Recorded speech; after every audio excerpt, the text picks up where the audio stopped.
So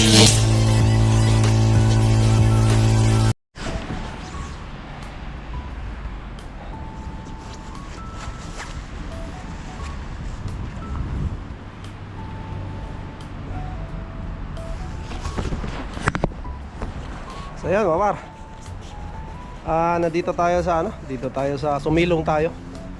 Ayan na yung gasolinahan sa kabila. Ayan.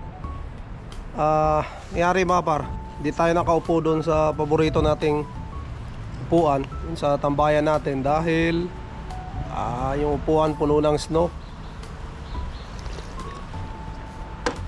Yan doon sa inupuan natin talagang hindi naman nalinis o makapal ang snow.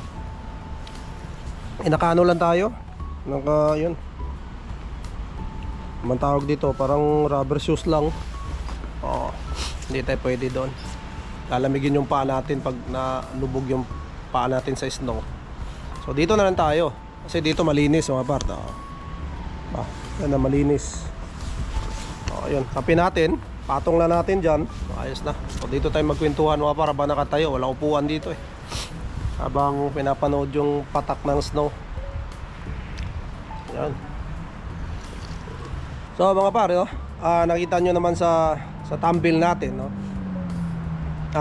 yun nga, nakalagay ano nga ba ang plano ko kung sakaling umuwi ako mga par, kasi mayroon mga ibang natin,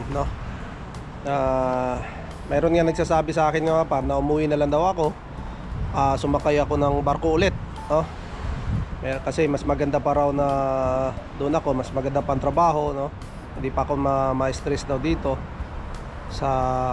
dito nga sa panahon ngayon. Mayroon din nagsasabi mga par na pumunta na lang ako sa Finland, hindi Newfoundland dito sa Canada, Finland mga par, isang bansa rin. Dahil ang daw dito nga raw, itong Canada ay medyo talagang wala na, mahigpit sa ngayon.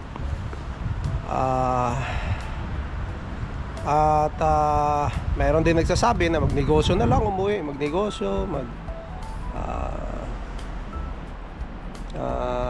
bonding na lang sa family, So marami tayong mga nanonood mga partner, at yung mga iba hindi nagko-comments, pero syempre meron yan yung silang mga suggestion mga partner na dapat gawin, pero syempre sasagutin natin yan, Ako kasi mga partner, well, nandito na kami, di ba?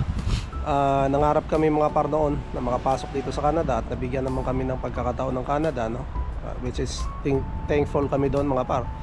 At ayun, gaya nga ng sabi ko nung huling vlogs natin, na previous vlog natin, na magpapauwi lang sa akin is yung kung wala na talaga akong status rito, kung bawal na talaga ako, So as long as meron pa tayong status, like makakuha tayo ng tourist ngayon, mag-i-stay pa rin tayo dito, kasi si Mrs. kailangan tayo kailangan tayo ni Mrs., kailangan tayo na Inday, so hindi tayo pwedeng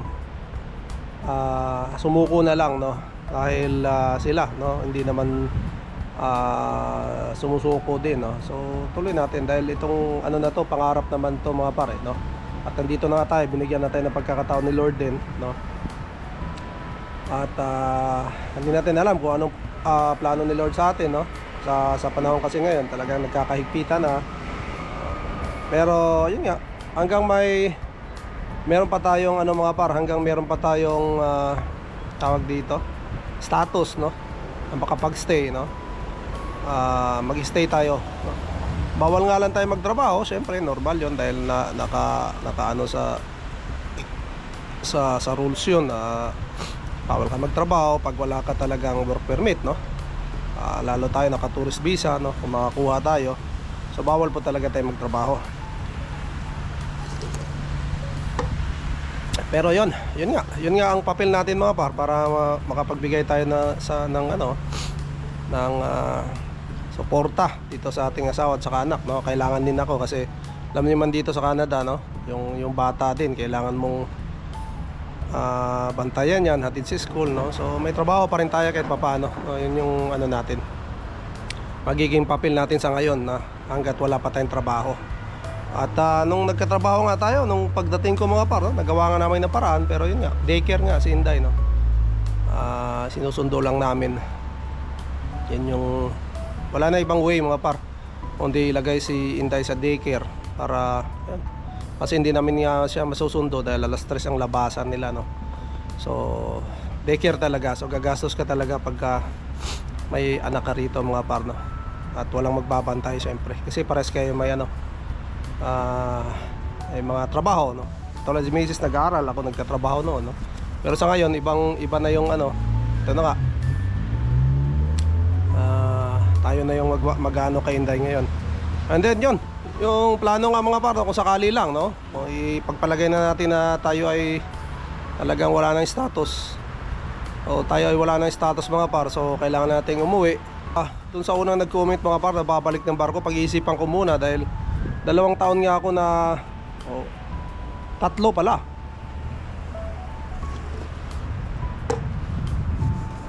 3 taon kasi last na baba ko mga par is 2023 June.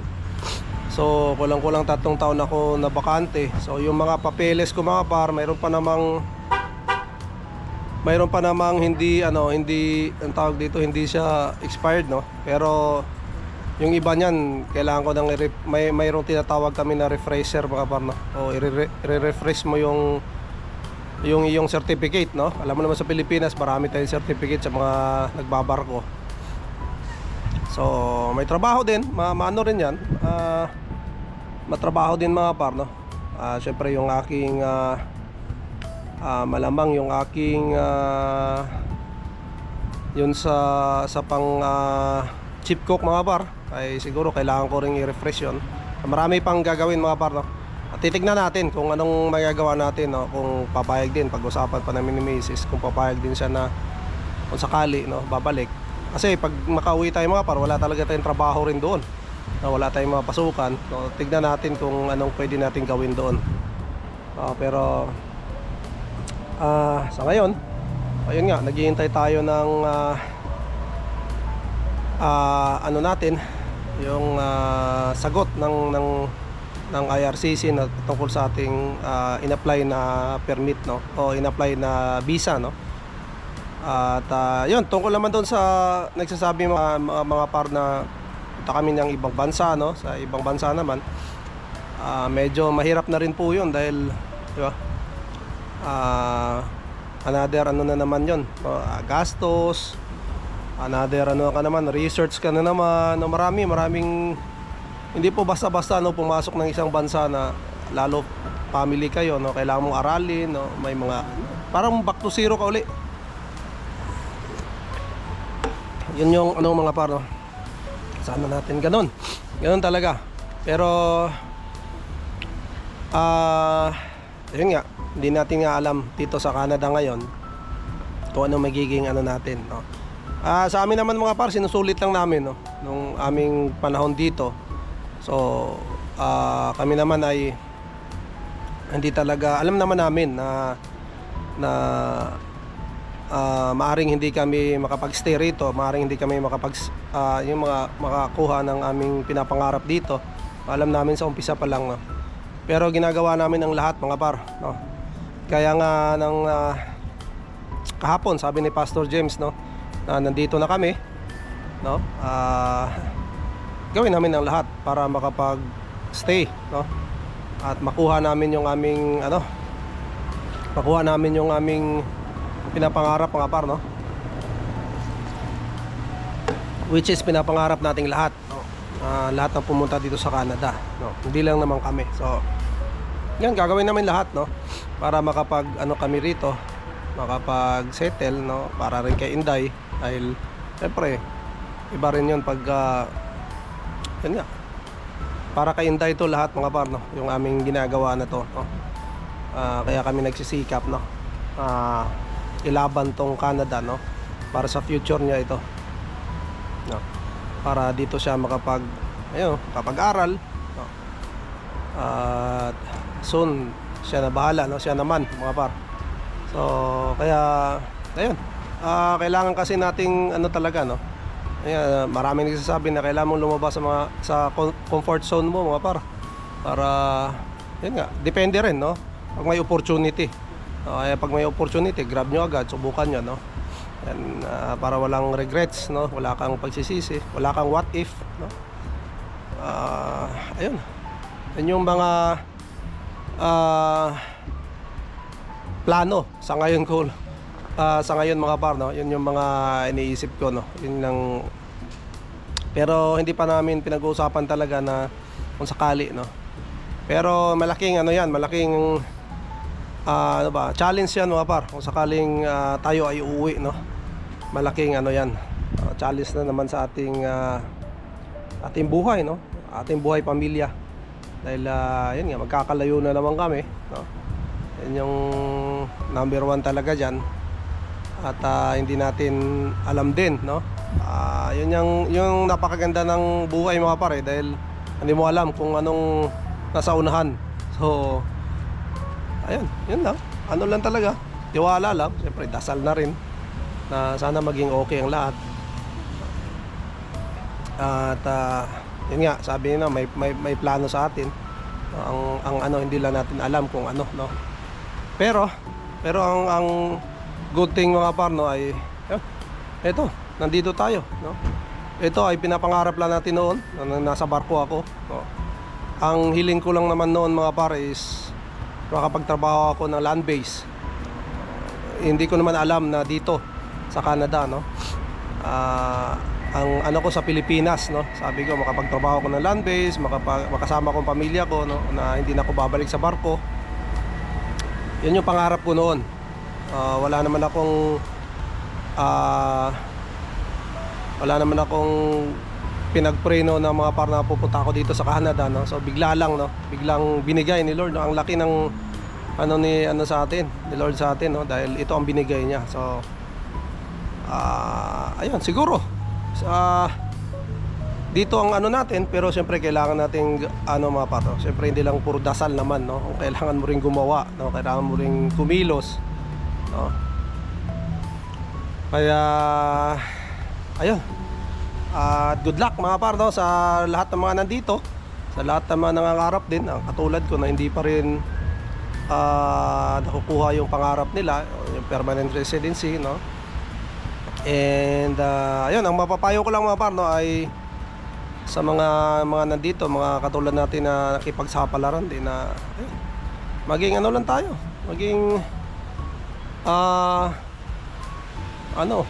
maging number one mga par, maging honest tayo dito, no? Maging ano tayo dito sa mga, syempre number one, huwag kayong gumawa ng mga bawal, ng mga rules nila rito, dahil hindi maganda yan malamang sa inyo, sa mga ano nyo mga par, no?